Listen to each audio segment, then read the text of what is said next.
இதே ஸ்டைலில் நீங்கள் பள்ளிப்பாளையம் சிக்கன் ரெசிபி ட்ரை பண்ணி பாருங்கள், அவ்வளோ டேஸ்ட்டாக வரும்.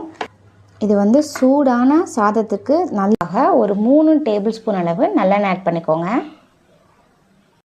இப்போ கொஞ்சமாக சீரகம் சேர்த்துக்கலாம்.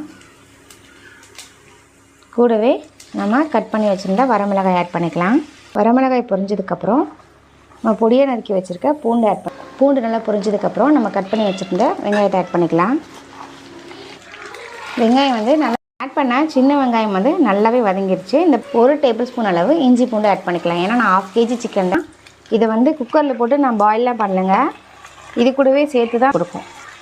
சிக்கனுக்கு தேவையான அளவு கல் உப்பு சேர்த்துக்கலாம். ஒரு 1/4 ஸ்பூன் அளவு மட்டும் மஞ்சள்தூள் ஆட் பண்ணிக்கலாம். 5 மினிட்ஸ் வந்து சிக்கன் வந்து ஆயில் வந்து நல்லாவே குக் ஆகிடுச்சு. சிக்கன் மூழ்கிற அளவு தண்ணி சேர்த்துட்டு இதை வந்து நல்லா பாயில் பண்ணிக்கணும். பாருங்கள், நம்ம வந்து நாட்டுக்கோழி வேக தேவையான எனக்கு வந்து சிக்கன் வந்து நல்லா வெந்திருந்துச்சு.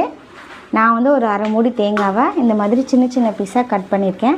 அதை இதில் ஆட் பண்ணி நல்லா கிளறி விட்டு கொஞ்சம் போல் தேங்காய் பால், நல்லா திக்கான தேங்காய் பால் ஒரு 1/4 கப் அளவு எடுத்திருக்கேன். அதையும் ஆட் பண்ணிவிட்டு இப்போ பாருங்கள், நம்ம சேர்த்த தேங்காய் பால் வந்து நல்லா சுண்டி வந்துருச்சு. சும்மா நல்லா ட்ரையாகவே ஆகிடுச்சு, ஆயில் பிரிஞ்சு வந்துருச்சு. பாருங்கள், இதில் ஃப்ரெஷ்ஷான கருவேப்பிலையை சேர்த்துட்டு நல்லா கிளறி விட்டுட்டு சர்வ் பண்ணிக்கலாம்.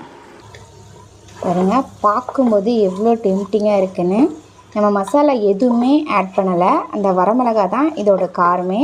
ஆனால் நீங்கள் வரமிளகா சேர்க்கும் போதே நல்ல ஒரு காரம் கொடுக்கும். விதையெல்லாம் ரிமூவ் பண்ணிடணும், இல்லாட்டி ரொம்ப காரமாக இருக்கும்.